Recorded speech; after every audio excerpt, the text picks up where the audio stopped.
Hello friends, कैसे हैं आप लोग। तो अभी मैं ये बुक पढ़ रही थी, ओशो की ध्यान सूत्र।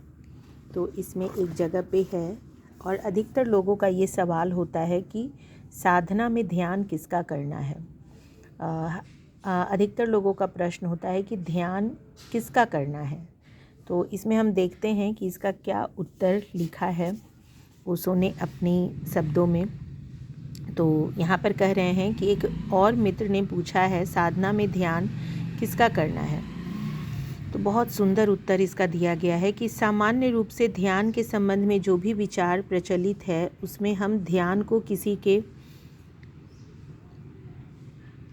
ध्यान के रूप में ख्याल करते हैं, किसी का ध्यान करेंगे। इसलिए स्वाभाविक यह प्रश्न उठता है कि ध्यान किसका, प्रार्थना किसकी, आराधना किसकी, प्रेम किससे। तो मैंने सुबह आपको एक बात कही, एक प्रेम है जिसमें हम पूछते हैं प्रेम किससे, और एक प्रेम है जिसमें हम यह पूछते हैं प्रेम मेरे भीतर है या नहीं, किससे कोई संबंध नहीं है। तो यहाँ पर कह रहे हैं कि तो मैंने कहा कि प्रेम की दो अवस्थाएं हैं फ्रेंड्स। इसको बहुत मेरे लिए एक आई ओपनिंग लगा ये मुझे। तो इसमें कह रहे हैं कि प्रेम की दो अवस्थाएं होती है। एक होता है लव इज ए रिलेशनशिप, प्रेम एक संबंध की तरह होता है। हम लोग प्रेम को एक संबंध की तरह देखते हैं कि प्रेम मीन्स किसी से प्रेम होना, या तो वो अपने बच्चे से हो, किसी से भी हो, पेरेंट्स, भाई बहन, कोई भी हो।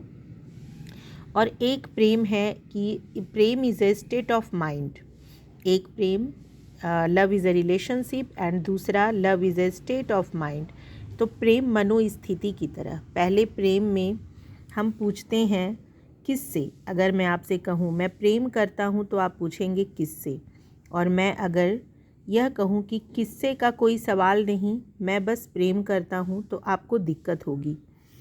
लेकिन दूसरी बात ही समझने की है, वही आदमी प्रेम करता है जो बस प्रेम करता है और किसका कोई सवाल नहीं है। क्योंकि जो आदमी किसी से प्रेम करता है वह शेष से क्या करेगा, वह शेष के प्रति घृणा से भरा होगा।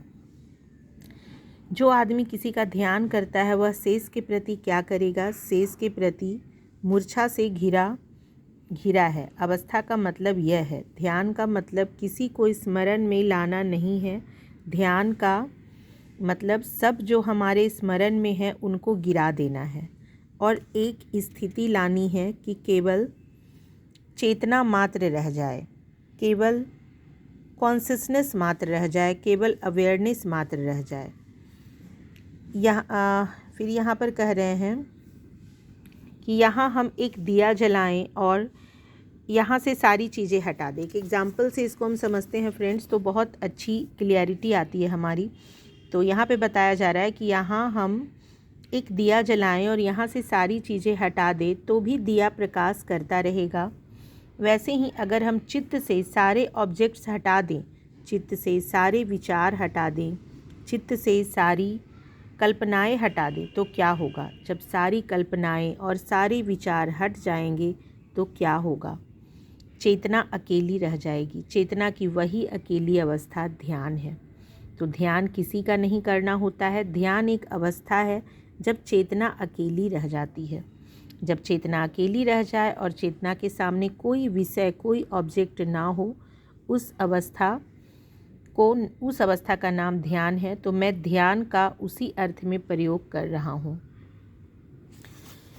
और यहाँ पर कुछ और हम देखते हैं फ्रेंड्स कि जो हम प्रयोग करते हैं वह ठीक अर्थों में ध्यान नहीं, धारणा है। ध्यान तो उपलब्ध होगा जो हम प्रयोग कर रहे हैं।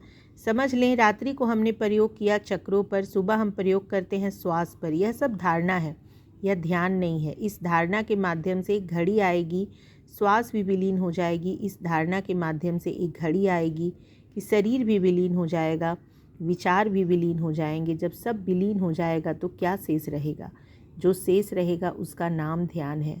जब सब विलीन हो जाएंगे तो जो शेष रह जाएगा उसका नाम ध्यान है।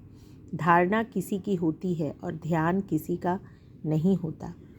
तो इस तरह से ध्यान को हम समझ सकते हैं फ्रेंड्स कि ये सारे जो बाहरी विचार हमारी जो भी मन स्थिति है, ये सब बाहरी ऑब्जेक्ट्स हैं जो हमें परेशान करते हैं, दुखी करते हैं। और अगर हम इन सारी चीज़ों से डिटैच होकर आंखें बंद करके बैठते हैं तो हम ऑटोमेटिक अपनी चेतना के गहरे तल में जाते हैं, शून्यता का आभास होता है और हम एक एनर्जी, एक दिव्य कॉस्मिक एनर्जी को फील करते हैं और एनर्जेटिक फील करते हैं। इसी का नाम ध्यान है friends. Thank you so much. Thank you.